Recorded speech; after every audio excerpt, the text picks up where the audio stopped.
and welcome back to Red Ink on YouTube, and welcome to this brand new series where I will be talking with a couple different friends about life and all that entails. This series doesn't have a name yet, so if you have name suggestions, please put them down in the comments below.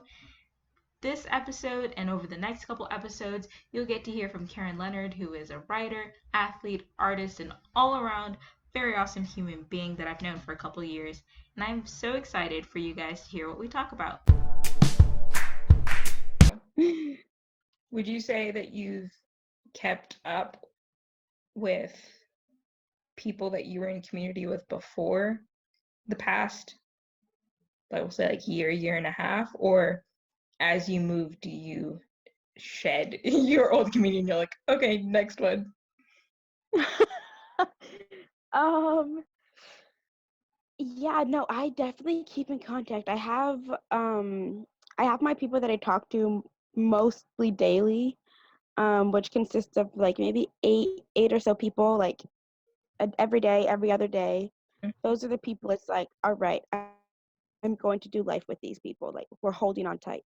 Then like my other wider circle would be those people that I check in with from time to time and we fall right back in line whenever we talk again. And so I do my very best to try to keep in contact. And also, as you and I know, like we have more time on our hands. Right. So a lot of it is me reaching out to people instead of being reached out to. But I'm finding it's okay doing that as well. So yeah, I do keep in contact with some people, a lot, like smaller people more than others, but Yeah. I try. Yeah. I think for me, I growing up, I feel like even in like movies and TV shows, there's this idea that you are gonna have like your three friends that you've known since you were born and you're just best friends your whole life and it's Mhm. perfect. And so like growing up, I think I really craved that, especially growing up in a community that was never static and people are always leaving and things are always changing.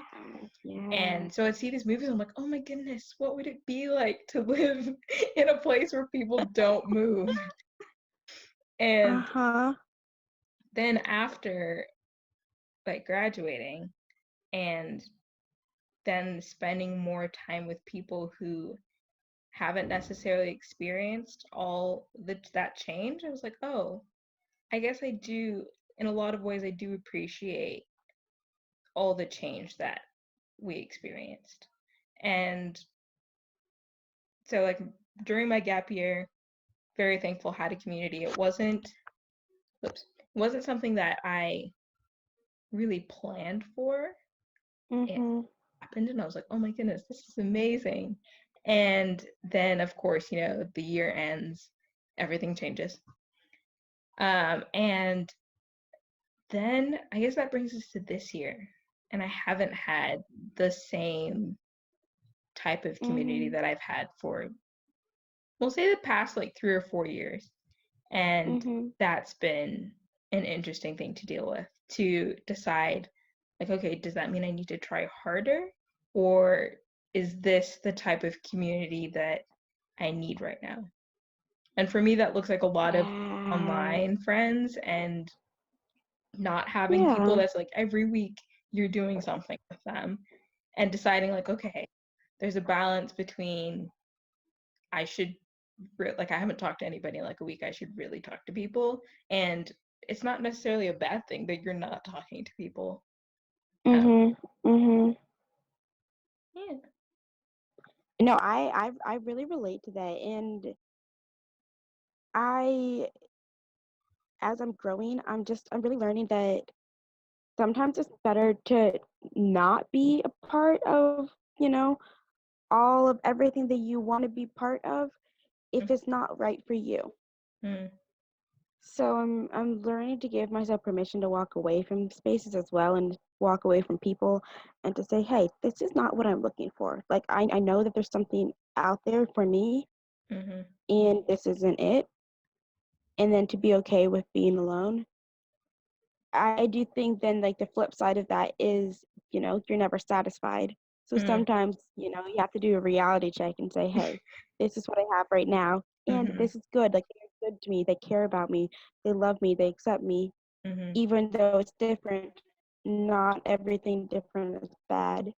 mhm. So I've definitely been, really towing that line. And I'm saying, how badly do I really want, I don't know, a place to fit in or whatnot? When I was trying to decide if I was going to go to a college, I was walking around the college campus and I had met the girls from the soccer team, and I was really trying to figure out, like, do I join this soccer team? Do I come to this school? And I just didn't like the team. And I didn't hate Mm, the school, but it also wasn't like ideal placement. mhm. And I was like, the campus is beautiful. I like a lot of things about this school. Some students have been nice, but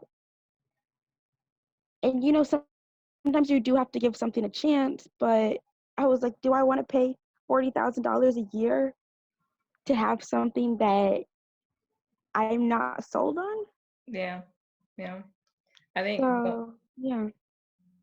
one, I guess, idea or thought that I have had to work through is one, just because I wanted something before doesn't mean I want it now.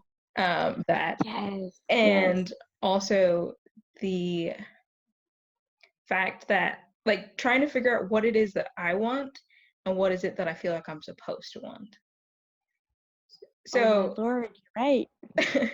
in like my senior year, I applied to the school, loved, was obsessed with it. That's all I wanted in the entire world was to go to this school, and I didn't get to go. And for a long time, I was like, oh man, I lost something. Like this was the thing I was supposed to have, and I Mhm. didn't have it, and I was really heartbroken over it. And this past Mhm. November-ish, I got to visit the campus for the first time. And I still was in awe of the place, but I also felt like, okay, this is not where I'm supposed to be right now. And what I wanted at 18, like that was great. I'm glad I found a school that I loved, but that is not what I want right now at 20. And it's fine. And Yeah. like learning to let go of that and be like, okay, so what do I want? Or like where am I right now? And what is here? Mhm. Mhm. I I well, first of all, I have like a thing called a vision. Well, like vision boards, right? Where you like Hmm. it's like a visual artsy representation of Yeah. everything that you want. I started doing that with my life actually, but like month by month, and I call it like my vision journal. And so I have like my big like three like life goals, and then each month I have like 3 to 5 goals that I try to hit each month. I think I've only successfully hit like one of them since September. But that's okay. Like I don't lower my goals Hmm. because I know where I want to be. And then Hmm. at the end of each day, I write down everything that I did to get me closer to those goals Mm. because I want to go to sleep and be proud of myself for what I'm Yeah. doing. And then also just kind of keeps me me, you know, in a path because I learned, especially with not having, friends I see every day and everything. Sometimes it has to be you that you're making promises to.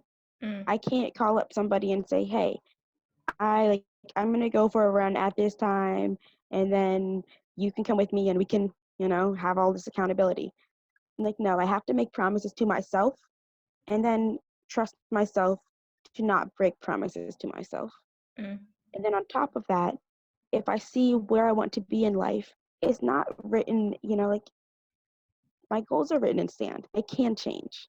Mm. But for now, I know what path I'm trying to get to. And so my way of finding where I want to go, that's ever changing as doors shut and as different things happen. It's like, all right, oop, I guess we're going to go this way. I guess we're going Yeah. to turn around and backtrack. But yeah, I'm really just finding that I am starting to create the life that I want to live.